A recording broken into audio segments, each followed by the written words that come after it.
Hello, everyone, and welcome to another episode of the Candice and Elisa show.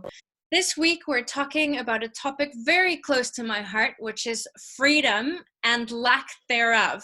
So I think it's true to say that at the moment, no matter where we are in the world, because of the global pandemic, we are all feeling a certain level of lack of freedom. And we just thought it was an important time to just kind of reflect on different parts of the world that have even more restrictions, such as, for example, North Korea. There was a wonderful article coming out this morning on BBC about some of the defectors that cross into South Korea and the kind of reinstatement period that they need to go through to learn how to use an ATM machine, to learn about digital worlds and how to operate in the modern kind of world that they have at the moment. So I don't know, Candice, I think it's a good time to just reflect on the relative freedoms that we might have and what that actually means when we think about the umbrella vision in the world. What do you think? Yeah, I think this was such an important conversation for us to have because I think in a very long time, pre 2020 at least, I'm not someone who necessarily thought of freedom. I don't want to, sit here and pretend that, yes, I've always, every day I wake up and I'm so grateful to be free. It's almost an accepted reality, just the same way as you wake up and you breathe air and you see the sun come up, right? These are sometimes things that we do take for granted as human beings. And it brought me to a line in a movie called Malcolm and Marie. And basically, how she uses it is she's using it in the context of love.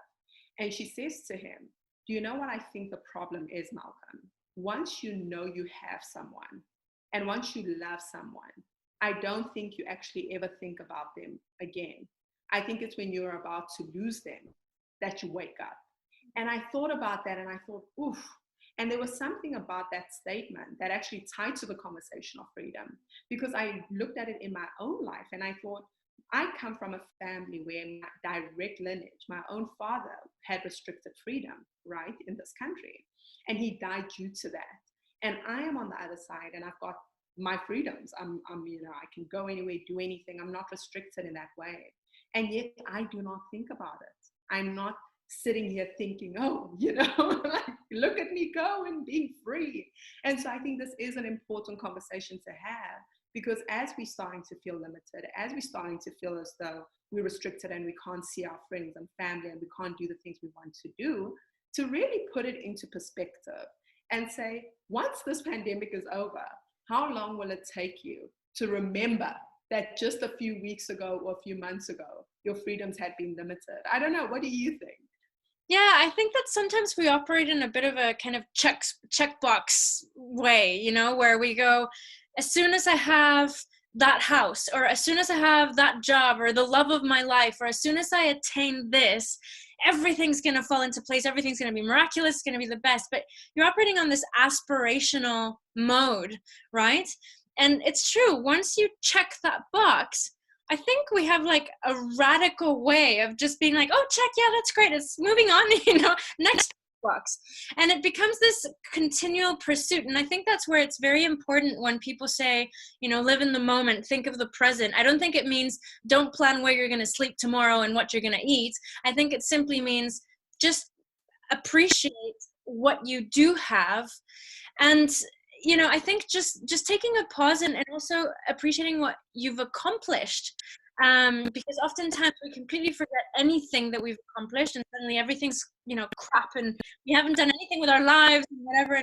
It's too easy to fall into this doomsday mentality, and I think at the moment with COVID we too easily fall into doomsday mentality without realizing just how privileged we are to even connect digitally in this way.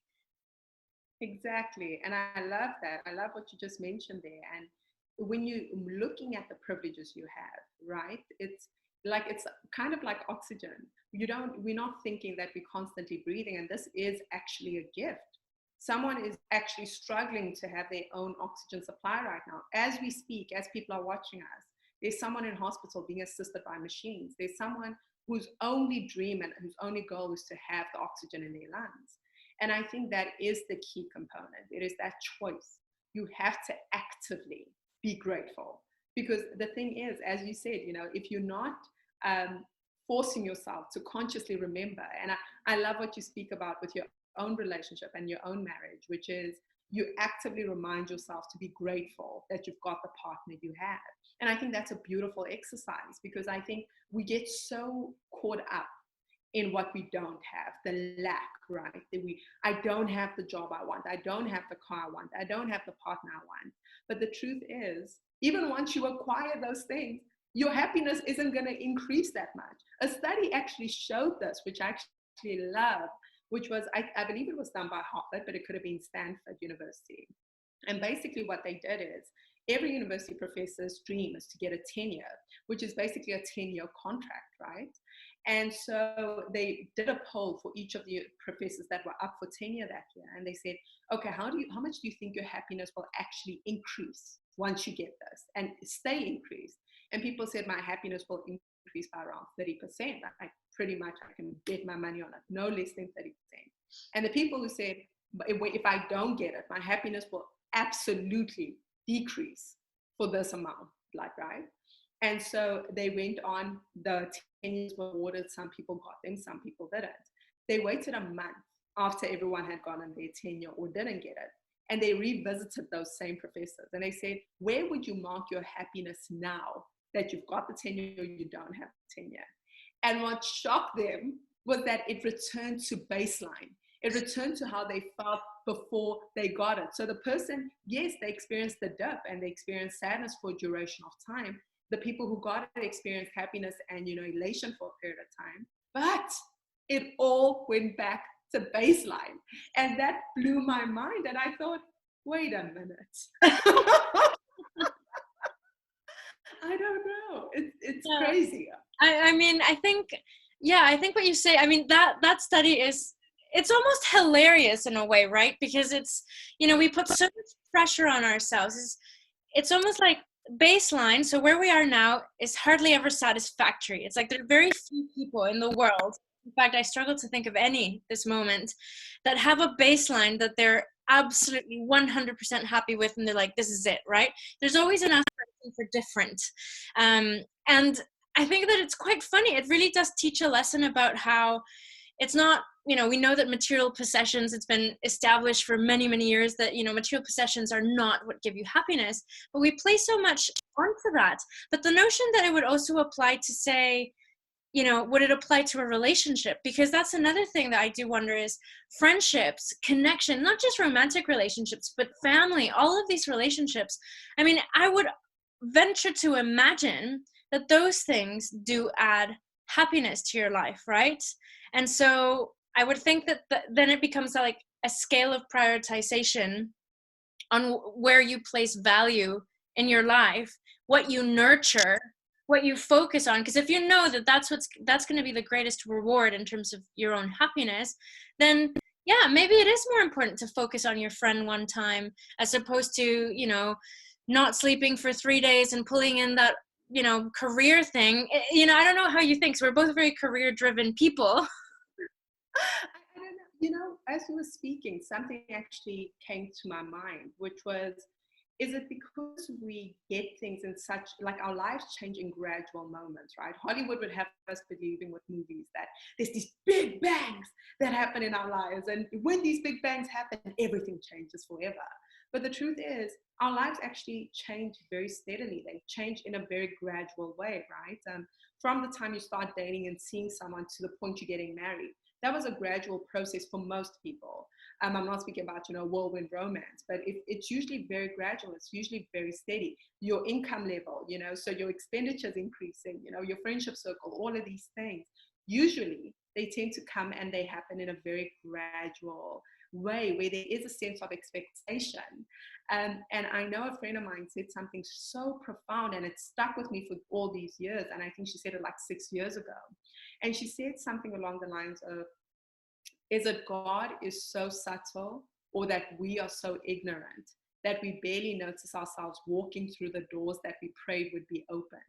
And I thought, girl, you and your poetry. I was like, whoa, right? And I think of that a lot of the time, because I think there's so many times, whether it's an opportunity, like you said, or it's our personal freedoms. It's about, getting into the world, because even with, I'd love to see studies on people who've been imprisoned and then are out, or who've Yeah, escaped war-torn countries and have a period out, and they've got these freedoms. How much of other aspects of life end up dulling that excitement about freedom? Because that's what I would think it is, right? Because no human being will have it all together all of the time. That's the yeah, beauty of the human experience. You can have the perfect relationship, you will love the best person you've ever met, they're super supportive, but your career is falling apart because the love aspect is not in need of nurturing. Your focus is going to go to the right. disaster zone. So a part of me would think, is that our primal nature? A part of me would actually even argue that God didn't design us to be happy. We designed to survive. And so what our brains tend to do is look at the things that aren't making our survival optimal and focus on those things instead of focusing on the things that are making us like happy. And because you know what, happiness, let's be honest, it's amazing, but it doesn't give us room to grow. Or at least for me, when I'm happy and content, honey, I could do nothing. I'm just like, if I don't have to change and grow because of pain and discomfort, I am not changing and growing. I'm just like, I'm fine where I am. So could that be what it is? I don't know. Yeah, and I mean, and as you're saying all this, I mean, again, more questions arise because obviously on freedom specifically, when you talk about these relationships that tend to go in a way, I mean, I think for myself that has been the case. I had lots of dips, roller coaster rides, but it did continue to do that, right? You're learning lessons. It's like stepping stones. You did this wrong, you do this better next time, whatever. But then I also think of, all the people in the world, all the children that are in child marriages, all the women that are forced into, and men as well, that have arranged marriages that they don't want, or forced marriages of any sort that they don't want. And again, I just view this as like, just the notion that we can discuss this in this way is such privilege and such freedom, right? Um, and then also, yeah, I mean, who knows how we were designed? I mean, as you know, I'm an atheist, so for me, I don't know how this happened, but I don't. I agree. I don't think that happiness is per se the aim, because we can't live in a state of happiness. Life will have, as I always say, light and darkness, and without one or the other, we wouldn't know happiness and we wouldn't know pain. You need to experience both sides. I suppose it's interesting to examine how much freedom we have to determine which sides we experience at what time, and what degree of privilege we might have. Because, as you were saying, I mean, obviously you grew up in a country that in very recent history with going through apartheid, and it had a massive impact in your family. And now it's something that you don't think about that much. I mean, obviously it's who it makes you who you are. It's a part of your fabric, but you're not every day thinking about, woo, black woman walks downtown, whatever, it's not this thing. So it's like, is it a good thing that we move on from this stuff so quick? Is it bad because it causes us to move back? Like what? I think it is. I think for me, what this conversation is really opening up within myself is active gratitude, active acceptance, because there is a lot of freedoms that come with certain elements in life, right? We can look at it from the most basic things as to how the system and the world is designed. Let's start there first and foremost. And there are certain people whose freedoms have been restricted from birth. They've got no choice. That's it. Like, they're born into a country, they're born into a system or society where that is that's their reality for a very long time. And some of those places, I mean, North Korea, look at what's happening over there. And we look at some, Islamic countries. We look at a lot of places here, whereby some African countries, where we're looking at marginalized community. Well, not marginalized, but there's certain communities whereby they are experiencing real restrictions on their freedom. And this is not of their own doing and their own mindset. These are the physical impositions that they have to face every day. And then we're looking at it from a racial standpoint, right? From a gender perspective. Yeah. All these things, it's very important to step back, look at and say, you know what, before I speak on behalf of, because I think sometimes when we, the educated, I'd say, or we, the, academia, or whatever we like to refer to ourselves as, have these opinions, they're always incredibly academic, but they're also very incredibly isolating, because what we fail to look at is many people aren't approaching life from this academic perspective of like, these are the freedoms and this is how you should dissect it and move through it and change your mind into positive thinking and be vegan. You know, most people are thinking, I just want food in my fridge. I just want to make sure that I don't get hit by like a landmine when I walk out of my door. I'm just trying to make sure that my kids will survive tomorrow. And so I think it is so important as the elite or the people who get to have these platforms and get to do these kind of shows and get to Zoom call the thing that we're all hating right now, that we look at our privilege and say, you know what? Yeah, I'm stuck at home. Yeah, my finances may not be great. Yeah, I've got all these complaints. But good damn it, like I am not in a war zone. I'm not fighting for my basic human rights to exist. Yeah. And I think for me, the biggest thing. Yeah, no, 100%. And I think that's something that is really good to go by, because obviously right now with all the problems with mental health and anxiety and depression, I do venture to think that a lot of it stems from losing sight of the bigger picture. And I'm not trying to undermine anyone's process, but I think for me personally, the moments that I feel most depressed or miserable is when I have lost sight of an umbrella vision, of perspective, right? And I think that, as you said, we are privileged by having access to technology, by you know, speaking English, the most spoken language in the world, communication, all of these things. And with that privilege, I hate to be like, you know, with privilege comes responsibility, but it does, you know, it's like we are responsible to ask these questions and to dissect these ideas and to try and make sure that we're not forgetting that most of the world at the moment does not have this privilege. So when we're in our homes and miserable because we can't go around the block, or maybe in South Africa apple's not for sale or whatever, there is more to it. There's more to it, and we can do much more. But I think, as always, it's something we could keep talking about forever. Everything. And I think this is a powerful one. I think, you know, that's where I actually want us to leave it. I really want us to reflect on our state of freedom and how so many people around the world do not have access to the freedoms we have and the advantages that we have to better our lives, right? And to have access to these moments and just putting things into perspective. I think when we look at freedom, just put it into perspective for yourself. And like you said, look at the bigger picture.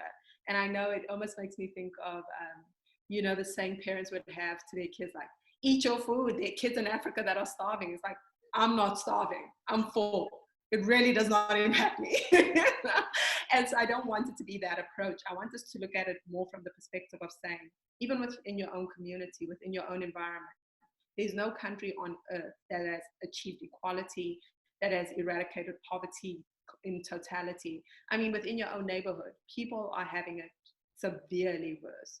So I think it is just about really recognizing and really being grateful for the freedoms that we do have as we continue to march on through this pandemic and figuring out what's next for us. And as usual, I'd like to ask everyone, give us your feedback, give us your opinions. Let us know, what is your definition of freedom, number one?